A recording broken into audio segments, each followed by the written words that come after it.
Welcome to Chump Changed, everybody. The post show where we talk about the truth behind the lies, or just more about the truths that we got to hear this episode. And I once again welcome back the crew of Jacob, Drew, Bobbies, and Larry. Welcome back, all. We are here to get into a little finer detail about things. So, yeah, that was one of those rare occurrences where everyone got their own facts going into it. So Larry, that's crazy, never lied. Yeah. No, I was a little truth boy the entire time. Little truth boy. Dumpster dove, little truth boy. Yeah, dude, dumpster dove is gonna follow you. 5450. Yeah. Oh, man, it's gonna haunt me. I was about to christen you. I was about to christen Larry Truth or Prime, but I don't think that's a good nickname to have. Very good.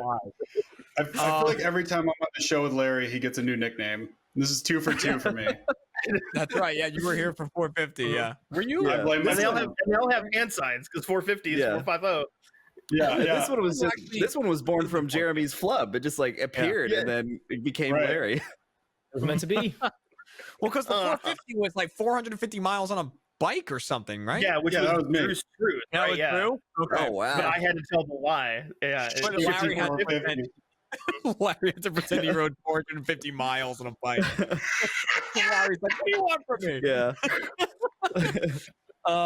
All right, so let's hear a little more context about these stories. Let's start with Drew's, which is the party with the A-list celebrities. Which, where did you say? We were like, where was the party? Did you say like on Oklahoma? What did you say?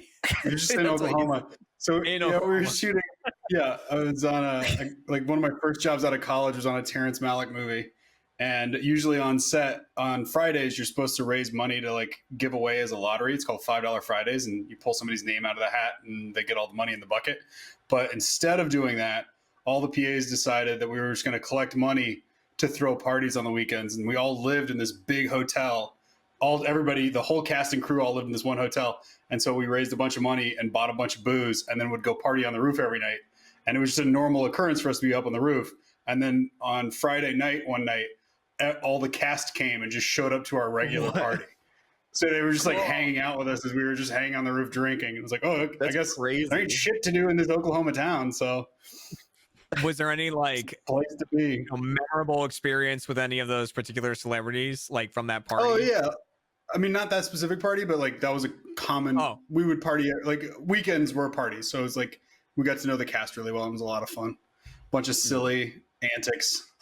Just being were like any of the party animals, you would say? Or I think everybody on that show. No, I mean like just like a fun party, like where you're just like drunk and having a good time and everybody's dancing. Javier Bardem loves singing Creed. Like that dude just felt Creed. Yeah. No way. That's awesome. I want to hear that. Hoobastank and Creed in one show. And Creed all in one episode. Yeah. Oh my god. What it's year like is I'm in middle school again. What year is this? I mean, well, yeah. Speaking of that, so a roadie for Hoobastank. So yeah, Noel, like how long? Like, how'd you get the gig and how long? Okay, so it's not as interesting as it sounds. In like 2009, 2010, I started my media making career as like an audio engineer, basically just in audio.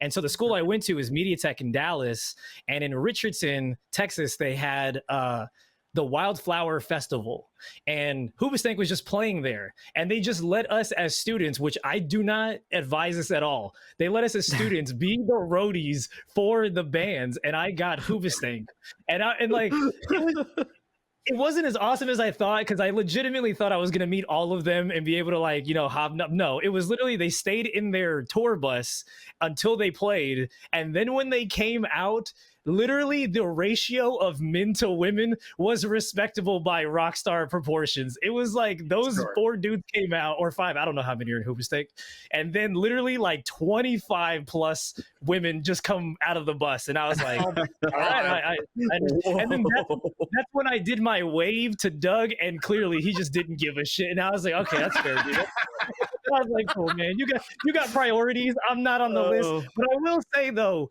that gear is effing heavy, man. Like rolling up stacks of speakers. I just wanted to touch their guitars, but like, man, like the guitar techs, they don't fuck around. They don't fuck around now. So I just sat there and pushed some stuff, pushed some speakers, and then did not get away from Doug from Hoofastink. Oh so man. Yeah, I love like seeing the kind of backstage stuff with bands and like speaking of like these last two stories, bands and A-list celebrities.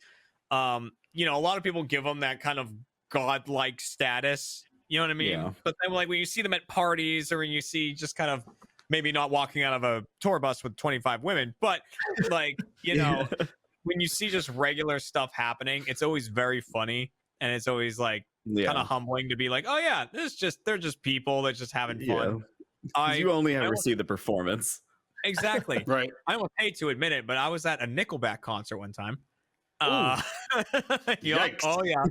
And well, some of my favorite bands are opening up for him, and I didn't mind Nickelback when I was younger. So we were at the concert, and this guy in the audience got drunk, so drunk, and he was on the floor playing air guitar to whatever song was playing on the speakers as like, you know, they were setting up all this stuff on stage, setting up Nickelback's set, and the audience like moved away. There's a big open circle with one drunk man in the middle playing air guitar and singing the song and like dropping to his knees and doing the solo and everything.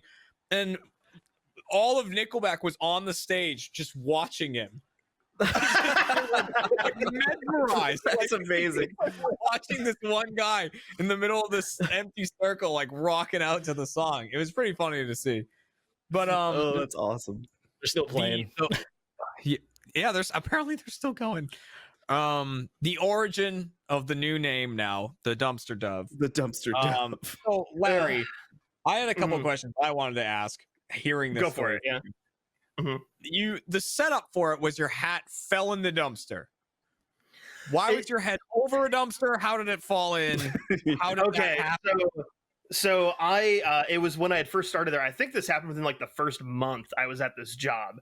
And it's like the first job I've ever had. I'm like newly 16 and like trying to be like a good kid. But I was like, mainly, it was the ice cream thing was true. Yeah. Like I have to tell the truth on this. So yeah, I was working at this like ice creamery, and I was like the guy that washed the dishes. And so like, at the end of the day, you have to take all of these like 3-gallon buckets like of ice cream that have been eaten throughout the day, wash them all out, stack them all up, and then you take them out to the dumpster. So I was going and the wind blew my hat into the top bucket. And I was like, when I get to the dumpster, I'll remember to take my hat out, put it back on my head, and then chuck them into the dumpster. Did not. So I got to the dumpster, chucked it, and then watched as they were all going. I'm like, no, my hat. And so I start panicking. I'm like, fuck. Like I'm gonna get fired if I lost my hat like in the first like 3 weeks of working here. Yeah. So I jumped into the dumpster. And I'm like, it's gotta be in the bucket still. So I jump in the dumpster. I go immediately for the buckets. Hat's not in there. I'm rummaging around a bit, and then eventually like I'm defeated. I walk back inside and I'm like, I lost my hat. And they're like, who fucking cares? Like, here's another one. Really? Oh my God. Oh man. It's that like first job innocence where it's like I have to do this perfectly. Like this is my screw up. This is my screw up. And this is it. I'm not 90 days yet. Like before your 90 days, you can get dropped so fast. Yeah. So fast. But you said this was at like an ice creamery type place. Now, was this like a standalone place, or was it in like a mall or a plaza? It was in like a little strip mall, so it was like it was that place. There was like a Starbucks kind of in that would use that same dumpster. I think at the time like a Quiznos. So like a lot of food. So like it was not a pretty dumpster. That's a bad dumpster. And it was at the end of the shift, so it's like 10:30, 11 p.m. So it's like just gross, nasty. Yeah. Like, I didn't rip any bags open, obviously, but like, So I love that you couldn't even find like that. That's what blew me away. Was you were like, my hat fell in the dumpster, and then I was digging, looking for it. I'm like, how far down into this dumpster did this hat must have magically you were digging old Quiznos. Right. Just Yeah, the needing subs. 2-day-old Quiznos had gained sentience and taken Yeah. the hat absorbed down the into hat. the depths. Yeah, you saw a living Quiznos sub wearing your hat, and it scurried into the shadows. Dude, yeah, the sponge monkeys were hanging out in the dumpster. Oh, Yeah. is that what those mascots were called? Those Quiznos mascots were so damn scary. You're wearing your hat. They were horrible. How the fuck did that commercial get on the air? They're Like, the 'cause worst. the guy liked it. The guy who owned Quiznos saw it was an internet video where they sang that about the moon. Yeah, They were like, the "We love moon." the moon." That was the original thing, and the guy thought it was hilarious, so he was like, "Get them in the commercials." Oh, They were like, yeah. sure, why the hell not? God damn it. Well, so Jacob, you lived up to when you said that you were gullible at the beginning. They got Oh, you. yeah. We tricked you a little bit with doing all the Oops All Larry episode, and but the That really works out. yeah, but Drew with the Chris bust was such a that's the ballsy plays I like to see in that What's in Your Home game. Where you just like. Also, I wanted to ask this too. I don't watch Naruto, and maybe this isn't the right question for it. How old is Naruto? He's a kid. I mean, no, he's like, well, you know, you go through like the different ages, but in the first Naruto, like he's a child. Like the kid's got to be like 11 or 12, but he's doing this like an adult? jutsu. Oh yeah, I mean, kind of. He kind of turns into like a 16-ish-year-old, but he's been doing the sexy jutsu turn into women his entire life. It's great. It's Gross. disturbing. Noel. Gross. It wasn't Naruto, it was Sexy Jutsu, which is like right at the beginning, and he turns into an adult naked woman. So naked woman. Yeah, Oh, yeah. so it's like if like Naruto and his underwear was on the other side of it, which would be a way better body pillow to have Yeah. both of them. Like it's that would That's be what I was so asking about both sides. Yeah. Except it's all acceptable at that point. Yeah. All right, all. Well, that is the more details on the story. Thank you all for watching this episode of Chump Change. Thanks again to Jacob, Drew, Noel, and Larry for coming by for this episode. And of course, we will see you. Oh, and thanks for being a first member, because if you're watching this, it means you are. We really do appreciate it.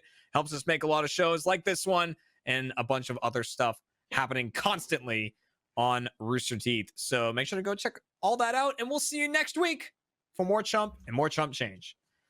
Goodbye, everybody.